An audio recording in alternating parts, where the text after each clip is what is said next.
8th Maths Unit 4 Life Mathematics Exercise 4.3ல 7th sum பார்க்க போறோம். Find the CI compound interest on rupees 15,000 for 3 years if the rate of interest are 15%, 20% and 25% for the year 1, 2, 3 years respectively.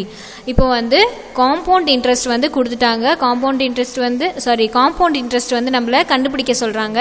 அதோடைய principal amount கொடுத்துட்டாங்க and rate of இன்ட்ரெஸ்ட்டும் அவங்க கொடுத்துட்டாங்க. சரிங்களா? Rate of interest வந்து அவங்க 3 years வந்து தனித்தனியாக சொல்லியிருக்காங்க.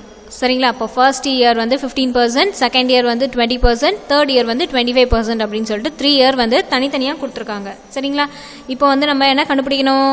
காம்பவுண்ட் இன்ட்ரெஸ்ட் வந்து கண்டுபிடிக்கணும். சரிங்களா? இப்போ நீங்கள் கிவன் எடுத்து எழுதிக்கோங்க. இது வந்து 15,000 வந்து நமக்கு பிரின்சிபலில் இருக்குது. ரேட் ஆஃப் இன்ட்ரெஸ்ட் வந்து நம்ம 3 year இருக்கிறதால 3 years கொடுத்துருக்காங்க. ஸோ இதில் வந்து என்ன ஃபார்முலா யூஸ் பண்ண போகிறோம்? அமௌண்ட்டை ஃபஸ்ட்டு கண்டுபிடிச்சிடலாம். சரிங்களா? அமௌண்ட் எவ்வளோ அப்படின்றத கண்டுபிடிக்கிறதுக்கு நம்ம P இன்ட்டு 1 + R/100 அப்படின்னு கொடுத்துருந்தோம் இல்லையா? R அப்படிங்கும்போது நமக்கு ஒரே ஒரு வேல்யூ இருந்தபோது தான் நம்ம R அப்படின்னு கொடுத்தோம். இப்போ இங்கே வந்து 3 yearsல 3% ரேட் ஆஃப் இன்ட்ரெஸ்ட் வந்து கொடுத்துருக்காங்க. ஸோ A/100 அப்படின்னு கொடுத்துக்கிறேன். இந்த மாதிரி பேலன்ஸ் இருக்கிற 2 yearsக்கும் நான் சேர்த்து எழுதிக்கிறேன். 1 + B/100 இன்ட்டு 1 + C/100. இப்போ நான் 3 yearsக்கும் எடுத்து இந்த மாதிரி எடுத்து எழுதிக்கிறேன். சரிங்களா? இப்போ நமக்கு பிரின்சிபல் நமக்கு என்னன்னு தெரியும்? 15,000 இன்ட்டு 1 + A ஓட வேல்யூ 15/100 இன்ட்டு 1 + B வந்து 20%, 20/100 இன்ட்டு 1 + C வந்து 25%, ஸோ 25/100 அப்படின்னு எடுத்து எழுதிக்கிறேன். ஓகேங்களா? இப்போ என்ன பண்ண போகிறோம் அப்படின்னா, இப்போ இங்கே 1 + 15 இருக்குது. ஸோ இதை எல்சிஎம்மில் கேன்சல் பண்ண போகிறேன். இப்போ இங்கே எல்சிஎம் எடுத்தால் இங்கே 1 கூட 100 மல்டிப்ளை பண்ணுவோம். 100 + 15 அப்படின்னு ஆட் பண்ணிக்கிறோம். சரிங்களா? ஓ 15,000 இங்கே வந்து எல்சிஎம் எடுக்கும் போது இங்கே 100 வரும். 100 + 15 வந்து 115/100 அப்படின்னு சேஞ்ச் ஆகிடும். ஓகேவா? இன்ட்டு இங்கே வந்து 100 வரும். இங்கே 100 + 20 ஆட் பண்ணும்போது நமக்கு 120/100 அப்படின்னு கிடைக்கும். அண்ட் இங்கே வந்து 1 + 25 அப்படின்னு இருக்குது. ஸோ இங்கே வந்து எல்சிஎம் எடுக்கும்போது இங்கே 100 வரும். 100 + 25 125/100 அப்படின்னு கிடைக்கும். சரிங்களா? இப்போது A = 15,000 இன்ட்டு இப்போ வந்து இந்த 25ஐயும் 100ஐயும் வந்து 25 டேபிளில் கேன்சல் பண்ணால் 20 இங்கே வந்து 5 வரும். இங்கே வந்து 4 அப்படின்னு கிடைக்கும். சரிங்களா? இப்போது இந்த 2 zeros இந்த 2 zeros வந்து கேன்சல் பண்ணுறேன். தென் இந்த 1 0 1 0 கேன்சல் பண்ணுறேன். 12ஐயும் 6ஐயும் வந்து நான் 2 டேபிளில் கேன்சல் பண்ணால் 5 2s are 10 and 6 2s are 12 அப்படின்னு கிடைக்கும். தென் இங்கே 6 இருக்குது, இங்கே 4 இருக்குது.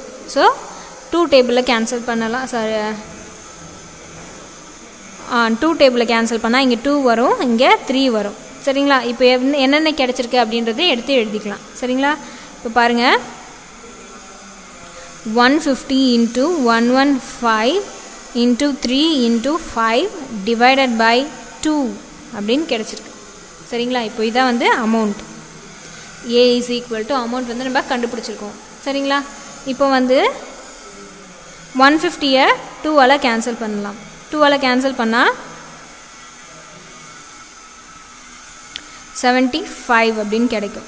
So 75 into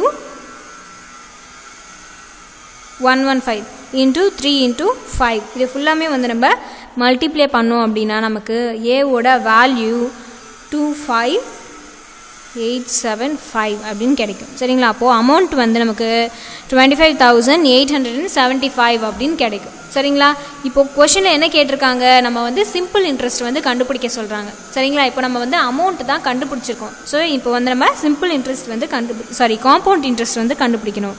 so compound interest is equal to amount minus price. அமௌண்ட்லேருந்து ப்ரைஸை வந்து நம்ம மைனஸ் பண்ணும்போது நமக்கு காம்பவுண்ட் இன்ட்ரெஸ்ட் வந்து நமக்கு கிடச்சிரும். அப்போது அமௌண்ட் வந்து எவ்வளோ கண்டுபிடிச்சிருக்கோம்? 25,875 மைனஸ் பிரின்சிபல் வந்து 15,000.